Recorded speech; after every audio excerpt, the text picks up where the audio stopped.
Magandang araw mga boss, dito na tayo sa part 2 na ang naging problema nga ni customer, pumutok itong radiator niya. Kaya na dumating sa akin, nag-overheat nga itong makina. Bukod dun, may tagas pa ng langis dito sa ibabaw ng valve cover niya, pati dito sa gilid. Kaya after ko makalas yung radiator, ito naman valve cover ang tatanggalin ko para mapalitan ko yan ng gasket. At para hindi kayo mahirapan sa pagtanggal ng valve cover, lahat ng nakaharang tanggalin nyo gaya nitong camshaft sensor. Para may angat nyo itong harness, dapat bunutin nyo itong camshaft sensor niya. Pero hindi ko na binunot sa connector niya mga boss dahil nga sa kumapit na siya masyado, ayoko nang puwersahin. Kung napanood niyo yung part 1, natanggal ko na yung ibang bolt dito sa valve cover. Kaya pwede ko na ngayon tanggalin yan dito sa cylinder head. Sa pagtanggal niyan mga boss, iiwas nyo lang itong mga wire, pati itong harness sa ibabaw niya. Ilinis nyo lang. Tsaka ano ngayon dahan-dahan ng tanggalin itong valve cover. O di ba? Basic. Tapos gamit ka ng basahang malinis, punasan mo itong gilid ng cylinder head, yung lalapatan ng gasket mo.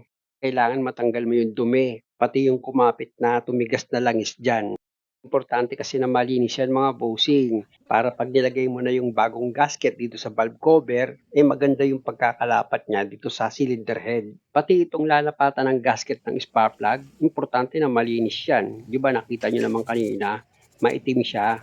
Yun yung mga tumigas na langis Kaya ang ginawa ko para matanggal yun dahil hindi ko makuha sa punas-punas lang. Niliha ko yan mga bossing. Ayun, nililiha ko yan. Pinong liha yung ginamit ko. Pero sa pagliha na gagawin nyo, syempre, tanggalin nyo lang yung kumapit na tumigas na langis. Baka naman sobra-sobra sa pagliha yung gagawin nyo magka-problema na yan.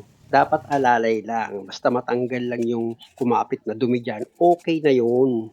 Huwag nyo nang karirin. Basta matanggal lang yung dumi, pwede na. Tapos, gamit ka ng malinis na basahan. Punasan mo yan. Pag okay na at malinis na yan, gagamit naman ako ng spark plug wrench.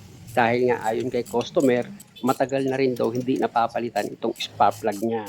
Kaya ang gagawin ko dyan, syempre, kung nakikita nyo, isa-isa ko nang niluluwagan itong spark plug niya. Pakaliwa lang naman yung pagluwag yan mga bossing. At pag maluwag na, dahil malalim yan, gamitin mong pantanggal ng spark plug itong ignition coil niya. Itusok mo yan sa spark plug, kakapit yan. O di ba? Tanggal na itong spark plug. Ganon din ang gagawin nyo dun sa mga natitira pang spark plug mga boss. Dahil nga sa rubber itong dulo ng ignition coil nyo, itutusok nyo lang yan sa spark plug. At kakapit naman itong spark plug para matanggal nyo. O di ba? Basic na naman. Ito na ngayon yung nabili ni customer na bagong spark plug mga boss. Sa paglagay niyan, madali na lang kasi pag na-shoot mo siya sa butas, ilapag mo na lang. Tapos gamit yung spark plug wrench, i-manual mo muna yung paghigpit ng spark plug gamit nga itong kamay mo. Pag medyo matigas ng pihitin yan, gamit ka na ngayon ng ratchet mo. Tsaka mo ngayon i-final na yung higpit bawat isa nitong spark plug mo. FYI lang mga boss, sa paghigpit naman ng spark plug, wag naman yung sobra-sobra. Tandaan nyo, darating yung time, magpapalit uli kayo ng spark plug. Kaya dapat yung tamang higpit lang. Dito naman ako sa valve cover. Ilang daga no? Ito yung tayo ng daga to. Sa labas na ka-parking.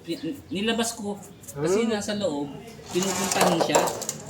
Yeah, pala. Anong nilabas mo, hindi niya pinupuntahan? Oo. Baligtad kung kailan nasa loob ng bahay, doon siya nakaparking, tsaka pinapasok ng daga. Pero nung sa labas na siya pinarking, hindi na pinapasok ng daga. Social pala yung mga daga. Biro mo ayaw umistambay pag nasa labas yung sasakyan. Punta na nga ako dito sa ginagawa ko. Kung makikita nyo, grabe naman dumi nitong ibabaw ng valve cover ni customer. Nakailang buhos na ata ako ng gasolina dyan. Pero yung babaksak na dumi, tignan nyo, maitim pa rin. Kaya matagal kong nilinis itong valve cover Pinas forward ko lang itong video. Kaya akala nyo, madali ko lang nilinis yan. Pero real talk, matagal kong nilinis itong valve cover. Dahil nga sa yung tae ng daga, yung iba dyan kumapit na, tapos may langis pa ito sa ibabaw ng valve cover na tumagas, kinapitan ng alikabok, o di ba? Dudumi talaga. Tapos dito naman sa loob ng valve cover, kung makikita nyo, yung kabubuhos ko lang na gasolina, ang dumi agad, maitim din. Kaya nang medyo luminis-linis na, tinigilan ko muna yan, tanggalin ko muna itong gasket niya, para dito yan sa spark plug. Kaya naman pala, lumusot na yung langis papunta dito sa spark plug dahil nga sa itong gasket niya, grabe na sa tigas. Kumbaga malutong na siya. Tapos kumapit pa ng gusto dito sa valve cover. Kaya dyan pa lang mga boss, pinas-forward ko ulit itong video. Matagal ko rin tinanggal itong gasket niya dahil nga sa kumapit na ng gusto yan. Bali pag nangyari sa inyo ito mga boss at tumigas yung gasket, gumamit lang kayo ng manipis na flat screw. Ayun ang gagamitin yung panikwat. Pero dahan-dahan lang kasi plastic din itong valve cover. Pwedeng mabungi yan. Actually kung makikita nyo, mabilis itong video, naka-fast forward siya. Pero dahan-dahan ko talagang tinanggal itong gasket para hindi mabungi itong valve cover. Kaya para hindi kayo makasira, sasamahan nyo lagi ng pag-iingat para hindi mapalaki yung gastos nyo. At pag okay na, natanggal mo na yung gasket, yung mga butas niyan, i-check mo rin. Ayan o, kung makikita nyo, yung mga butas, chine-check ko yan isa-isa. Kailangan malinis yan. At kailangan wala kang natirang gasket kahit maliit lang na naputol. Kasi ipapasok mo dyan yung bagong gasket. Kaya yung pinaka-guide mo. Kung may natira, kumbaga may tinga siyang natira na gasket, pag nilagay mo yung bagong gasket, hindi maganda yung pagkakalapat niya na pwedeng magkaroon ng leak ng langis na papunta yan sa lagayan mo ng spark plug. Na ang mangyayari, mababaliwala yung trabaho mo dahil mababasa ng langis yung housing ng ignition coil pati yung spark plug. At dahil sa okay na ito mga boss, malinis na siya, makikita nyo, binover ko na yan, hinanginan ko itong loob ng valve cover, pati itong labas niya. Importante na pag ibinalik ko yan dun sa cylinder head, dapat tuyong-tuyo yan. Tanggalin ko nga muna itong lumang gasket niya. Sa pagtanggal niya mga boss, nakita nyo, sinikwat ko lang yan ng manipis na flat screw. Kako ngayon inangkat na yan para tuluyan ko ng matanggal itong lumang gasket. Tapos kumuha ka ngayon ng malinis na basahan. Linisan mo itong loob ng pagpapasukan mo ng bagong gasket. Importante na malinis yan para maganda yung lapat nitong bagong gasket mo. Kung may panghangin ka, mas maganda, hanginan mo pa. At kung sa palagay mo malinis na, pwede mo na ngayon ilagay itong bagong gasket. Siya nga pala sa paglagay nitong bagong gasket, kung mapapansin nyo mga boss, meron siyang marker. Ayan o, yung tinuro ng daliri ko. Itapat mo yan sa marker. Tapos may guide naman yan. Diyan ka magsimula. Bali, itatapat mo lang naman itong gasket dito sa gatla ng valve cover. Tsaka mo ngayon siya ididiin para kumapit itong gasket. Kailangan mailapat mo siya ng maayos dito sa valve cover. At pag okay na, i-check mo pa rin kung lapat na lapat na. Maganda na kasi yung naninigurado ka lagi. Tapos ito naman yung gasket ng spark plug. Ganon din mga boss, ibabaon nyo yan dito sa guide niya. At siguraduhin nyo na maayos naman yung pagkakalapat nitong gasket. At kung sa palagay nyo okay na yung pagkakalapat niya, punasan nyo rin, ganun, di ba? Para kung may buhangin man na kumapit dyan, matanggal nitong malinis na basahan mo, di ba? Basic na basic lang. Kung kayo ang mag-DIY ng sasakyan nyo, kung may panghangin ka, hanginan mo siya ulit. Maganda kasi na bago mo ilagay itong valve cover mo dito sa cylinder head, dapat malinis na malinis yan. Kaya lang may nakalimutan ako mga boss, linisin ko na rin itong PCB valve. Gumamit na ako dyan ng number 22 na box wrench, niluwagan ko itong PCB valve. Pag maluwag na, kamay nyo na sa pagtanggal, madali na lang yan. O di ba puro carbon yung niya, bukana malamang yung loob niyan, marumi na rin. Pati itong kinakabitan ng PCB valve mga boss, kung makikita nyo, nilinis ko rin yan. After nyan, linisin ko na itong PCB valve niya. Sa paglinis niyan mga boss, gumamit lang kayo ng throttle body cleaner. Sprayin nyo lang itong loob niya para yung tumigas na carbon or langis, lumambot siya at matanggal. Nakita nyo naman yung tumutulo dito sa PCB valve, di ba? Maitim siya. Patunay lang yan na marumi nga itong loob ng PCB valve. Kaya kailangan malinis yung maigi yan. Dapat kasi yung bulitas dito sa loob, maririnig nyo siyang kumakalog-kalog Pero pag hindi nyo naririnig yon, ibig sabihin, barado na yung loob niyan. Puno na ng carbon or tumigas na langis. Ngayon, ang palatandaan naman na malinis na yung loob ng PCB valve mo, yung bulitas niyan pag kinalog mo, malakas na yung tunog niya. Tapos yung tumutulo na ginagamit mong panlinis, clear na rin. O, di ba? Ganun lang. Siyempre naman, bago mo ibalik yan sa valve cover, dapat napatuyo mo na yan. Hindi yung basta mo na lang siyang ilalagay. At kung sa palagay mo, tuyo na, ibalik mo na yan dito sa valve cover mo, ipakapit mo na yan sa thread niya, tsaka mo gamitan ng box wrench sa number 22 para i-final yung higpit. At bago ko ilagay yan, nakita nyo yung camshaft sensor, maitim siya, di ba? Kailangan malinis yan mga bossing. Ayan o, dapat ganyan sa kalinis. Tanggal dapat yung kumapit na tumigas na langis. Ayan, malinis na yung camshaft sensor. Mamaya ko na ilagay yan. Balikan ko muna itong valve cover. Ipoposition ko muna ng maayos yan. Dapat mga boss, pag inilagay nyo yung valve cover, ilis nyo yung mga nakaharang na wire. Pati itong harness niya para hindi kayo mahirapan. Siguraduhin nyo lang na nakasentro ng maayos itong valve cover kapag inilapag nyo yan. At higit sa lahat, kakapakapain nyo yung gasket niya. Silip-silipin nyo. Minsan kasi nangyayari, bumibitaw itong gasket dito sa valve cover. Ang problema, pag naidiin mo na yung valve cover at hindi mo nga napansin na bumitaw pala yung gasket dito sa valve cover, nako, doble trabaho ka. Kaya kung mapapansin nyo, habang nilalagay ko itong valve cover, kinakapaan ng daliri ko yan. At pag okay naman, pwede ko na ngayon i-din itong valve cover. Tapos yung bawat bolt na ibabalik nyo dito sa ibabaw ng valve cover nyo, importante na nilinis nyo yan.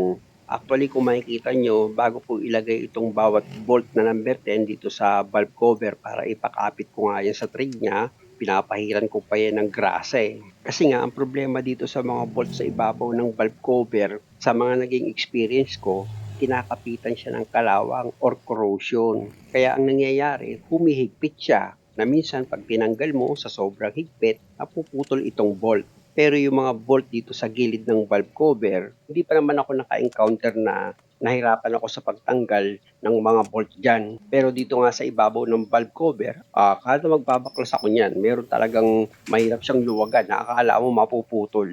Pero real talk, dahil nga sa matinding kalawang ng bolt, nakaputol na talaga ako dyan. At alam naman yun ni customer bago ko persahin para tanggalin nga yung bolt. Siya nga pala mga boss, itong ipinakita ko, dalawang nut yan na number 10. Kasama rin yan sa mga bolt na ilalagay nyo dito sa valve cover. Ayan mga boss, nailagay ko na lahat ng tornilyo dito sa ibabaw ng valve cover, pati dito sa gilid niya. Kaya gamit itong socket ko sa number 10, dahan-dahan ko nang hihigpitan yung bawat tornilyo dito sa ibabaw at gilid nitong valve cover. Bakit naman dahan-dahan sa paghigpit? Siyempre, para sigurado ka na magiging maayos at maganda yung pagkakalapat ng gasket mo. Kung hihigpitan mo agad yung isang bolt, dahil goma yan, hindi magiging maganda yung paglapat nitong gasket na maaaring lumabas pa nga yung goma dahil sa maling paghigpit na gagawin mo. Pinas forward ko lang itong video mga boss para hindi kayo mainip, pero dahan-dahan lang talaga yung paghigpit ko dito sa bawat bolt. At pag okay na, i-check mo siya ulit para sigurado ka na pantay-pantay yung pagkakahigpit mo dito sa bawat bolt. Siyempre naman, sa dami ng tornilyo na ilagay mo dito sa valve cover, may possible mag-miss ka dyan ng isa. At kung sa palagay mo, wala ka namang nakalimutang higpitan, o di okay, wala namang problema dun eh. Basta mahalaga, check upin mo siya ulit. Yun lang. Tapos sa bandang dulo nitong valve cover, meron dong hose na binurot ako. Ibalik nyo rin yun.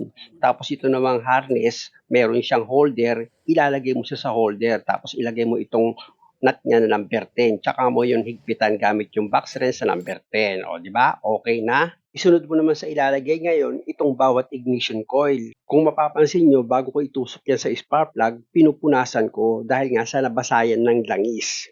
Na ang naging dahilan niya ay yung lumutong na gasket kaya nakalusot na yung langis at pumunta na dito sa lagayan ng spark plug kaya nabasa itong ignition coil. Pag nailapat nyo na itong bawat ignition coil, ilagay nyo na yung bawat bolt niya na number 10. Ipakapit nyo na yan sa thread niya.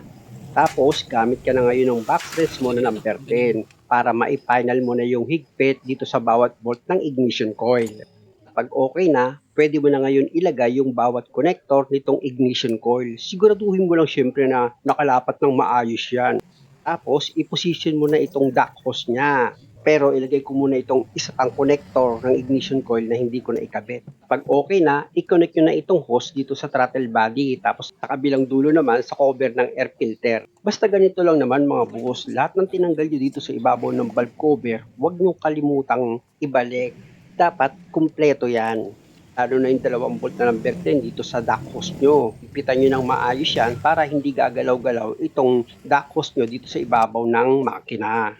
Pag okay na, gamit ka na ngayon ng box wrench mo na number 10. Higpitan mo na yung bawat clamp na niluwagan mo dito sa duct hose. Dapat kasi walang singaw yan dito sa throttle body, maayos yung pagkakahigpit mo ng clamp. Ganon din dito sa kabilang dulo ng hose mo na nakarugtong nga yan dito sa air filter cover. Pag okay na, linisan mo muna itong pagkakabitan mo ng camshaft sensor. Pag malinis na, pwede mo na ngayon ilagay itong camshaft sensor mo. Babalik mo lang naman yan sa dati niyang posisyon na dapat nakalapat siya ng maayos.